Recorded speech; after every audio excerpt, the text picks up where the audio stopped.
వస్తున్నాడు మరొక 3 నెలలు గుడివేడలో అడుగు పెడుతున్నాడు ఆరోగ్యం బాగు చేసుకుని రా ఎవడొస్తాడో రండిరా కట్రాయి మీద నడిపిస్తాకి ఎవడొస్తాడో కట్రాయి మీద నడిపిస్తాకి గుండె ఆపరేషన్ చేయించుకున్నాడు అన్ని సరి చేయించుకున్నాడు ఆరోగ్యంగా మరొక 3 నెలల్లో వస్తున్నాడు వచ్చాక ఎవడొస్తాడో రండిరా అండర్ మీద నడిపించండి చూస్తాం కట్రాయి మీద నడిపించండి మీరు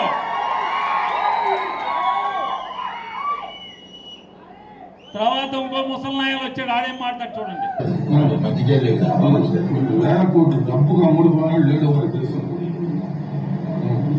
ఆ డబ్బు పవర్ స్టిల్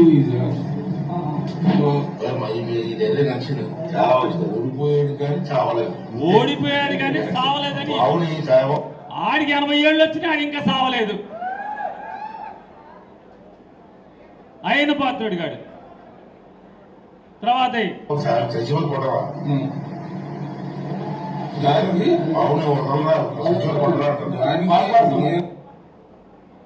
ఆ తాడేపల్లి ప్యాలెస్ దద్దమ్మకి చెప్తా ఉన్నా అరే బోసడీకే నీకు దమ్ముంటే తెలంగాణ పోలీసులకు ఎవరో నోటీసు నువ్వు తమిళనాడు పోలీసులకి ఇవ్వ నోటీసు యూపీ పోలీసులకి ఇవ్వ నోటీసు గుజరాత్ పోలీసులకి ఇవ్వ నోటీసు నీ గుంటూరు ఎస్పీకి ఎవరో బోసడీకే నోటీసులు ఏంట్రా ఏంట్రా ఏంట్రా ఏంట్రా ఆదేశిస్తున్నా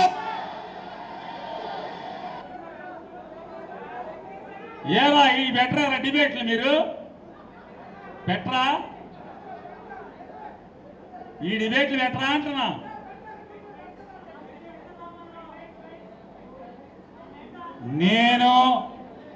నేను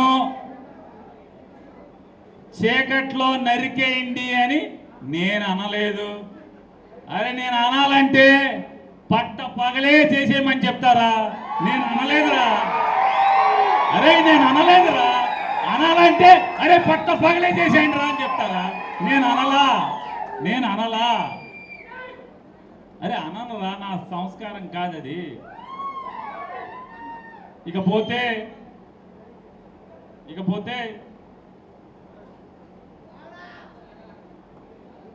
ఇవాళ బందర్లో ఒకడు ఉన్నాడు ఒక మంత్రి ఆ పెద్దవాడు వెళ్ళి అతను ప్రెస్ మీట్ పెట్టి ఈవిడ్ని ఇష్టారాజ్యంగా తిడతాడు ఏ రోజన్నా ఒక్క రోజన్నా కాగితంగట్లో కొడుకుని కానీ కొల్లు పక్కనే ఉన్న కొల్లు రవీందర్ని కానీ లేదా ఇటు పక్కన ఉన్నటువంటి గుడివాడవాడిని కానీ ఎప్పుడన్నా మహాతల్లి నోరు తెరిచి ఆఖరికి చంద్రబాబునన్నా నోరు తెరిచి ఎప్పుడన్నా తిట్టిందా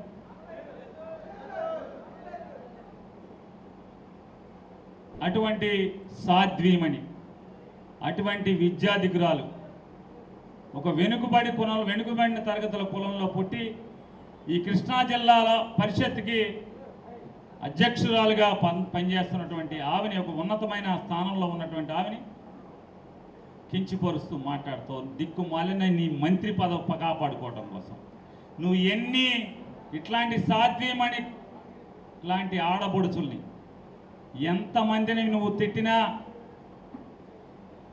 ఎంతమందిని ఆడపిల్లల్ని నువ్వు ఇష్టారాజ్యంగా అసహ్యంగా మాట్లాడినా చంద్రబాబు నాయుడు నీ మంత్రి పదవి పీకటం మాత్రం ఆగడనేది మాత్రం తెలుసుకోకూడదు రవీంద్ర రోజులు లెక్కెట్టుకోమని మొన్నే కదా నీకు చెప్పాడు చంద్రబాబు నాయుడు మన క్యాబినెట్లో చెప్పాడా లేదా ఆంధ్రజ్యోతి రాధాకృష్ణ రాశాడా లేదా లెక్కెట్టుకో నువ్వు నన్ను తిట్టి ఉప్పాల రాముని తిట్టి బంగారం లాంటి తల్లి ఉప్పాల హారికని తిడితే అరే మీ అందరికీ చెప్తున్నాం ఒక అమాయకురాలైనటువంటి ఒక ఉత్తమరాలైనటువంటి వెనుకబడిన కులానికి చెందినటువంటి ఒక ఆడబడుచు పెట్టుకున్న కన్నీరు మీ మూలంగా పచ్చ సైకోలు మూలంగా ఆవిడ కంట్లోంచి నేల మీద పడినటువంటి ప్రతి కన్నీరు మీ పచ్చ సైకోళ్ళగాళ్ళందరినీ కూడా ఇంటికి పంపించడం ఖాయం అనేది కూడా నేను ఇవాళ మీరు రాసి పెట్టుకోమని చెప్తున్నాను. వాళ్ళు ఏం మాట్లాడుతున్నావు? ఈ సొల్లు రవీంద్రనాథుడు ఏం మాట్లాడుతున్నాడు? అన్నం తింటలేదా అని. ఓ రవీంద్ర, మేమందరం ఉప్పాల హారిక రాము, మేము ఇక్కడ కూర్చున్నటువంటి ప్రతి జగన్ కుటుంబ సభ్యుడు అన్నమే తింటున్నావురా బాబు, అన్నమే తింటున్నావు. కానీ నీ బతుకు నువ్వు అన్నం తింటల్లా, బ్రాందీ షాపులో పావలా వాటాలు తింటున్నావు. ప్రతి బెల్ట్ షాపులో సీసాకి రూపాయి తింటున్నావు. సీసాకి బెల్ట్ షాపులో అమ్మి సీసా మీద బ్రాందీ బుడ్డి మీద రూపాయి తింటున్నావు.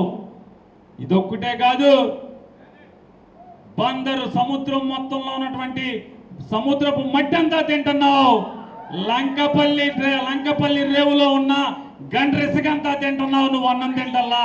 తోట్ల వల్లూరు రేవులో గండ్రెసగంతా తింటున్నావు. నువ్వు అన్నం తింటల్లా. చేపల మార్కెట్లో నీ సొంత అన్న కొడుకుల్ని మోసం చేసి ఆ స్థలం తినేశావు. అన్నం తింటల్లా నువ్వు నీ ఆ స్థలాన్ని, అలాగే ఒక అమాయకుడైనటువంటి పిచ్చి కాపోడి స్థలాన్ని దొబ్బేసి, లంకిశెట్టి వాళ్ళ స్థలం దొబ్బేసి ఆ నీ అన్న స్థలం లంకిశెట్టి స్థలంలో మెగా కృష్ణారెడ్డి పోర్టు కడుతున్న సిమెంటు కాంక్రీటు తినేసి నువ్వు డాబా పెద్ద కాంప్లెక్స్ అంటున్నావు. నువ్వు అన్నం తింటల్లా. బందరకోటలో ఉప్పుడికి 9.5 ఎకరాలు, ఎకరం 2 కోట్లు పెట్టి కొని ఐస్ ఫ్యాక్టరీ కడుతున్నావు. అన్నం తింటల్లా, ఐస్ ఫ్యాక్టరీ తినేసావు.